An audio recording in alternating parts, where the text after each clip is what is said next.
for real.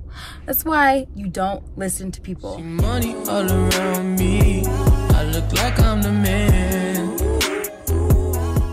Hey guys, welcome back to my channel. If you guys are new here, my name is Crystal and welcome to my channel. Please don't forget to hit that like and subscribe button. I'm really trying to hit my goal of 1,000 subscribers. I'm a little over 600, so I'd really appreciate you guys' love and support.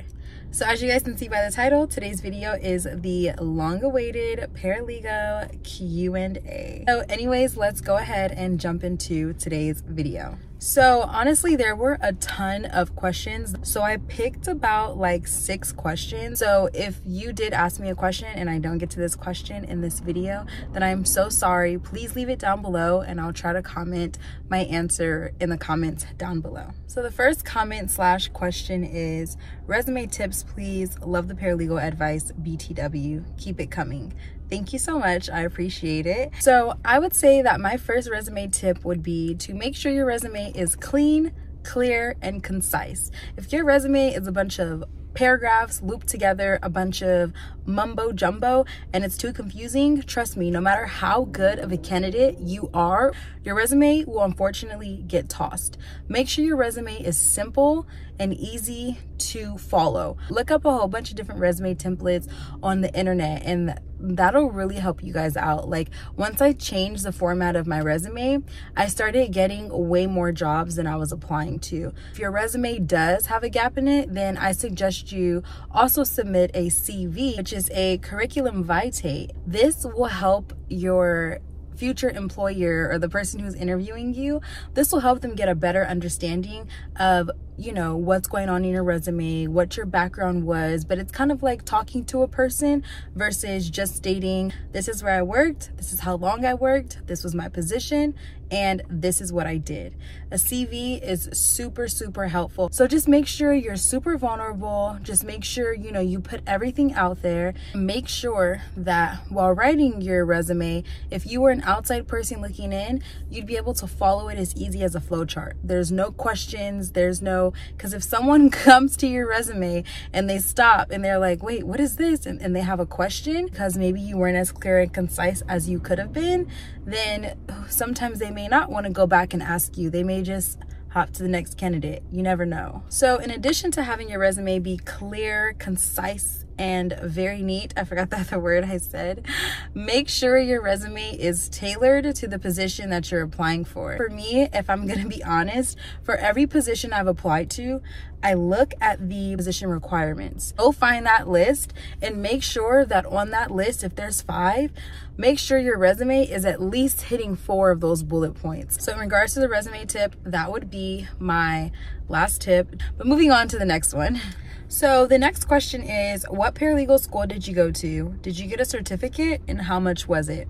Great question. So the paralegal school I went to was the UCLA Paralegal Training Program, and it was through UCLA Extension. So it was still at UCLA. They offered it at 2 campuses, so I chose which UCLA campus I wanted to attend, and so that is where I did it. They have a short-term program, which is about 5 months, I think, and they also have a long-term program, which is about 12 months. I did the 12-month program, and from that program, I did indeed get a certificate. I believe the paralegal exam is called the CCP. If you guys know, please correct me down in the comments if I'm wrong. From what I understand, that's basically a way that you can get your paralegal license in a more specific area.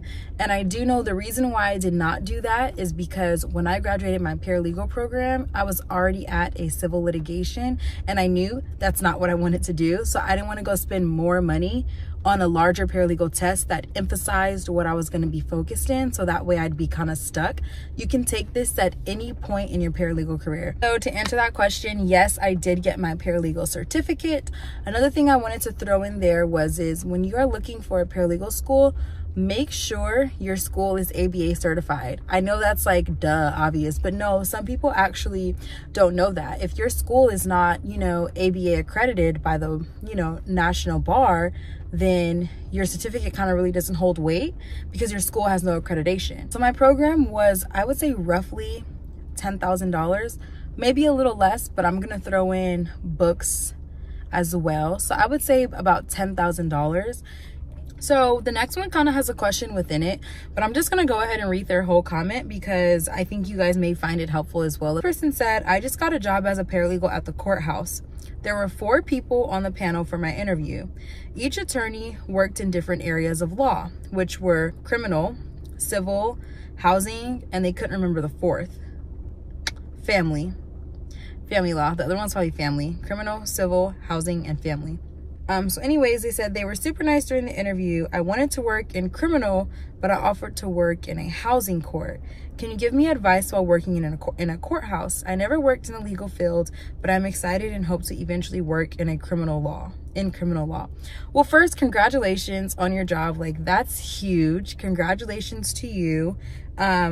You'll do great. Like, obviously, you know, you're doing your research, so just keep doing your research and get some experience. I'd say experience in the field is going to be anybody's best teacher. Going back to their question, can you give me advice while working in a courthouse?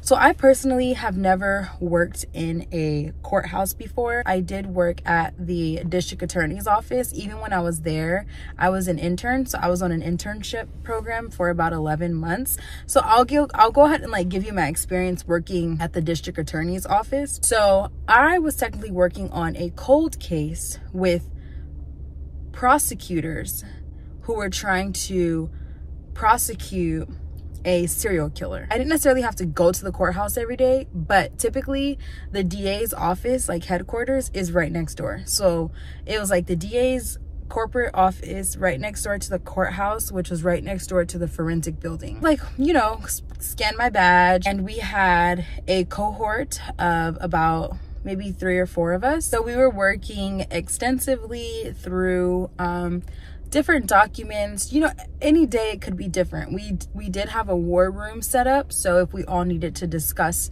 you know, a certain topic, we'd all go into the war room with our supervisors. But I would say the main difference from working in like sort of like a government funded agency versus a public law firm, which was another one of the questions, I'm just gonna kind of loop into this one, but I'd say a main difference is seniority level. Like, the DA's office takes that super seriously. Like, obviously it's a district attorney's office, like it's the government, but also too, you know, when you're working for the government, you have your hours, you know, 9 to 5. You're not staying a minute later, versus at a public law firm, you know, there may be some times where you're working 4 extra hours. Sorry if I kind of didn't answer that question directly, but as far as like my experience working with the government agency, those are just like the only things I can like really speak on. Also, 2 public firms have great coffee, if that helps.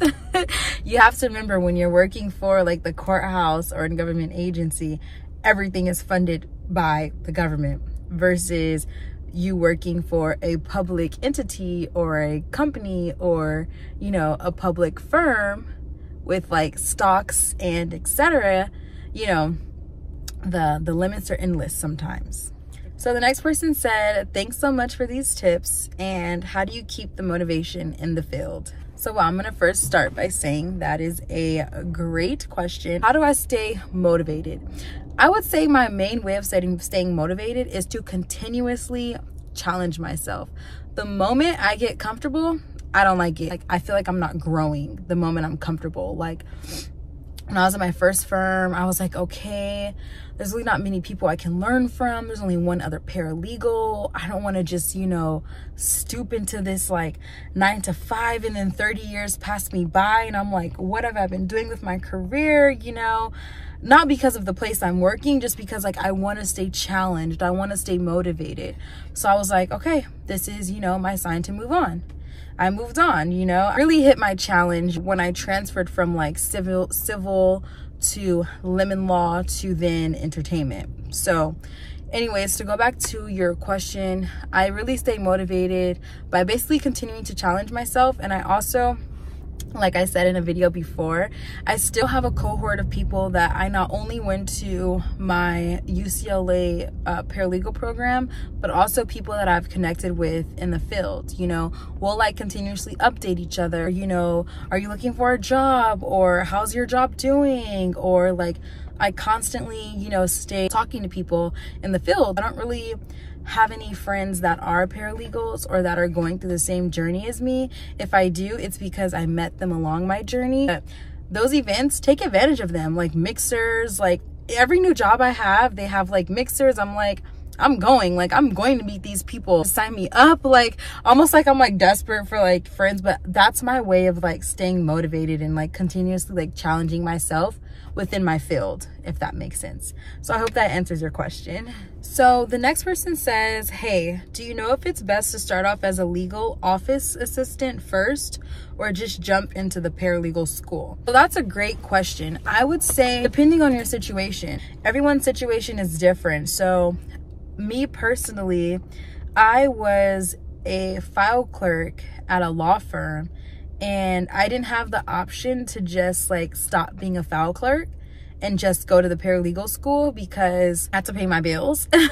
So I decided, why not do it at the same time? Most programs have it to where you can do it at night. So I personally like the route that I took of being like a file clerk, legal assistant first, and then, you know, I was that for maybe about 5 months, and then I started my nighttime schooling, which took a year. But I would say that that route helped me best because when I was ready to move on from that job, I not only had my certificate, but I had experience. So to answer your question more directly, I guess my best suggestion would be do both if you can. If you know a paralegal school has a part-time program and it's only going to take you 6 extra months, try to get that file clerk, that legal assistant job, and then while you're doing that, if possible, go to night school or take your paralegal program part-time. I know it's unfortunate and a lot of people probably don't have means to make that happen. So if you don't, then I suggest you just jump right into paralegal school and get that out of the way. Because if you try to become a legal assistant, not saying it's a bad route, but you may get trapped and then lose sight of what your main goal was, to be a paralegal. So if you can't do both, I would say jump right into paralegal school. I hope that answered your question. So the next question is, did you ever use a recruiter? If so, what is your experience? So this is going to be the last question. Have I used a recruiter? Yes, I have. I want to say that I've used a recruiter 2 times. Each time I used a different recruiter.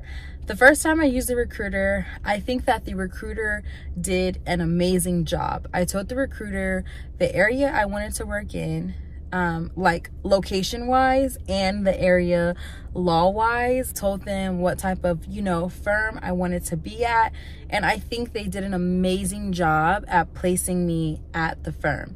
One thing you should know is typically when you go through a recruiter, sometimes, well, probably most of the time, the recruiter is going to take a percentage of your salary.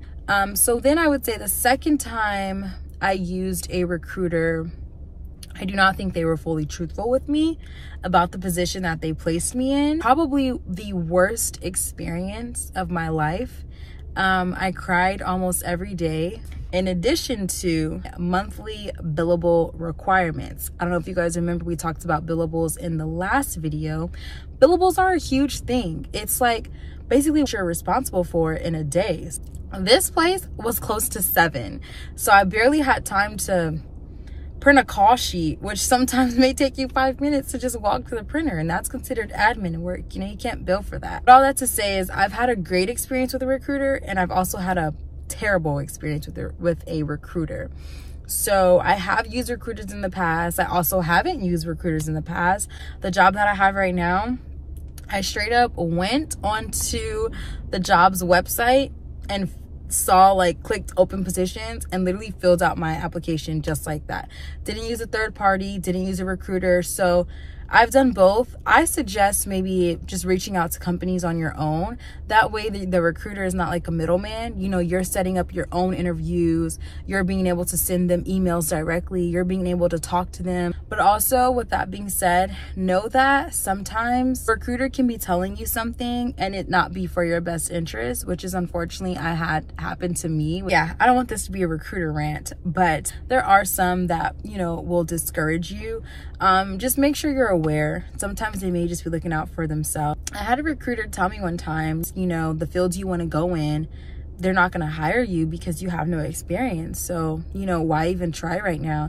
Even if you do, your salary is going to be super low because you have no experience. For real.